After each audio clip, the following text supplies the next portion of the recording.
Hər vaxtınız xeyir, dəyərli izləyicilər. Bugünkü mövzumuz əminəm ki, bütün valideynlər üçün çox maraqlı olacaq. Söhbət uşaqlarımızın potensialını tam üzə çıxarmaqdan gedir. Onlara necə dəstək ola bilərik? Bax, bu sualın cavabını axtaracağıq.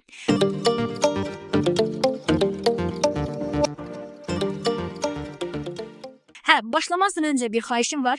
Əgər bizə dəstək olmaq istəyirsinizsə, lütfən videonu bəyənin. Baxın, övladımızın potensialını nə artırır?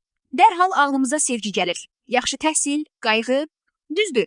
Bunların hamısı olmazsa olmazdır. Amma bilirsiniz, çox vaxt gözümüzdən qaçan, bütün bunların təməlində dayanan başqa bir şey də var. Tamamilə bioloji bir komponent.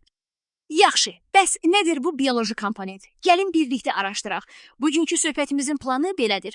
Əvvəlcə müasir dövrün fokus problemindən danışacağıq, sonra beynin əsas yanacağı nədir onu öyrənəcəyik, uğurun elmi tərəflərinə baxacağıq, bu yanacağı təbiətdə hardan tapa bilərik ona nəzər salacağıq və əlbəttə məlumatlı seçim etməyin yollarını və bütün bunların ümumi sağlamlıq tapmacasında hansı yeri tutduğunu müzakirə edəcəyik.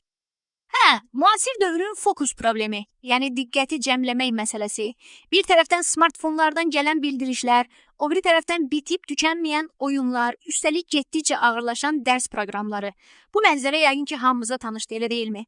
Uşaqlarımızın diqqətini bir nöqtəyə toplamaq sanki gündəlik bir mübarizəyə çevrilib. Amma məsələ heç də təkcə iradəli ol deməklə bitmir. Çox vaxt elə bilirik ki, bu sırf iradə məsələsidir.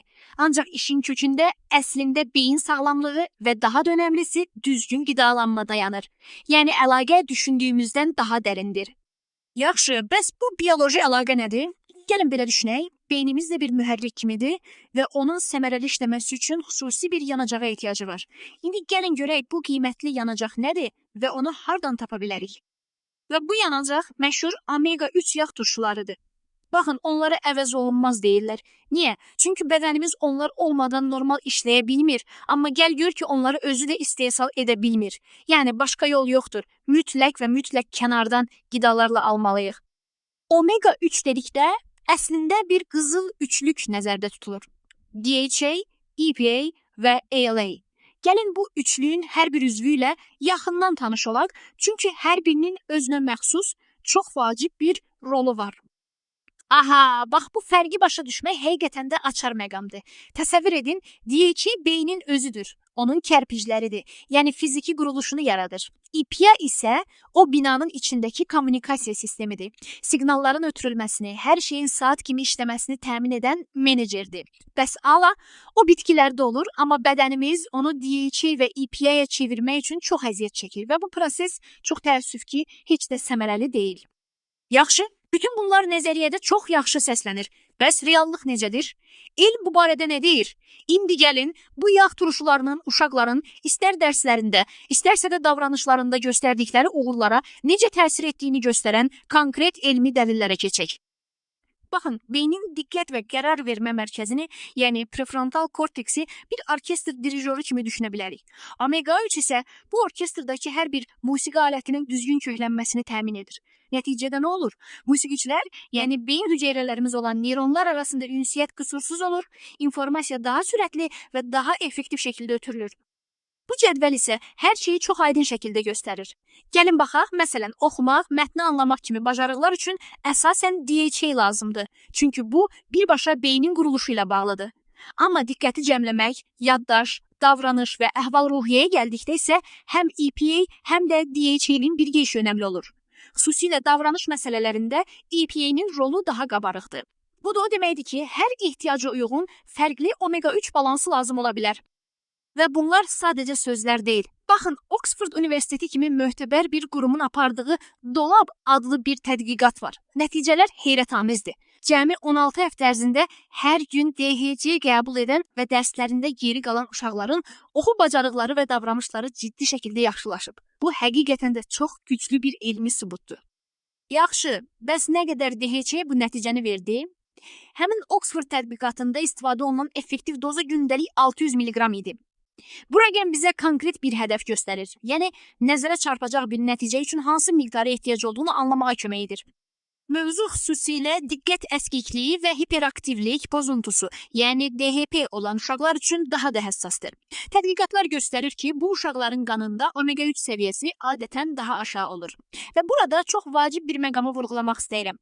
Omega-3 əlavələri həkimin təyin etdiyi müalicəni əvəz etmir, əsla. Amma xüsusilə tərkibində EPA yüksək olan əlavələr diqqətsizlik və hiperaktivlik kimi simptomların idarə olunmasında çox yaxşı bir dəstək rolunu oynaya bilər. Yaxşı, bu qədər faydasından danışdıq. İndi yəqin hamını ən çox maraqlandıran suala gəldik. Bu möcüzəvi beyin yanacağını hardan, hansı qidalardan tapa bilərik? Yəni, niyəsini anladıq, indi keçək necəsinə.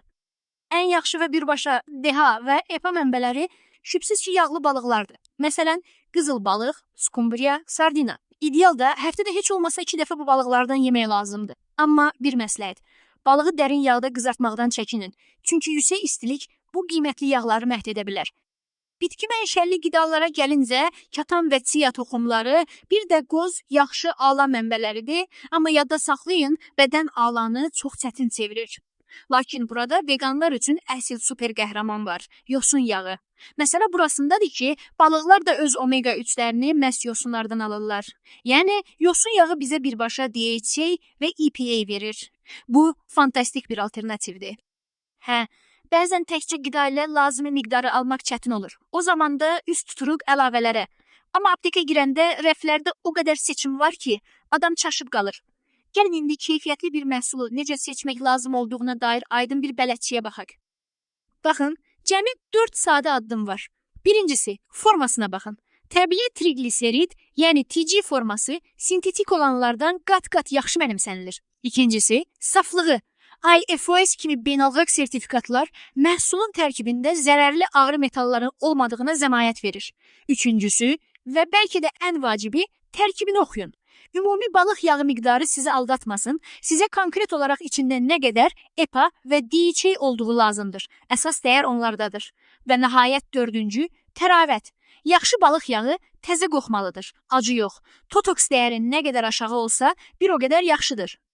Deməli, omega-3-ün nə qədər vacib olduğunu gördük, amma gəlin bir şeyi unutmayaq. Bu, daha böyük bir sağlamlıq tapmacasının sadəcə bir parçasıdır. Gəlin indi son olaraq bu parçanın ümumi mənzərədəki yerinə baxaq. Yəni, omega-3 sihirli bir çubuq deyil. Onun maksimal faydasını görmək üçün ona bütün bir yanaşmanın, yəni hər tərəfli sağlamlıq konsepsiyasının bir hissəsi kimi baxmaq lazımdır. O, möhkəm bir təməldir, amma o təməlin üstündə başqa şeylər də qurulmalıdır. Bax, bu da beynin digər dəstək komandasıdır. Keyfiyyətli yuxu olmadan yaddaş möhkəmlənməz, fiziki aktivlik olmasa beyinə kifayət qədər qan getməz, balanslı pəhriz digər vitamin və mineralları təmin edir və əlbəttə ekran vaxtını məhdudlaşdırmaq beynin dincəlməsi üçün şərtdir. Bunların hamısı bir yerdə işləyəndə omega-3-ün də təsiri qat-qat artır. Bura sinerji deyirlər. Və yekun olaraq hər şey gəlib bu sadə, amma çox dərin həqiqətə dayanır. Sağlam qidalanan bir beyin öyrənməyə və başarmağa hər zaman daha hazırdır. Bu, bəlkə də övladlarımıza qoya biləcəyimiz ən möhkəm irsdir. Beləliklə, biz sizə yol xəritəsini təqdim etdik. İndi isə top sizdədir. Bu məlumatlar işığında siz övladınızın potensialını gücləndirmək üçün hansı addımlar atacaqsınız? Daha çox belə məlumatlar üçün bizi izləyin. Hələlik, sağ olun.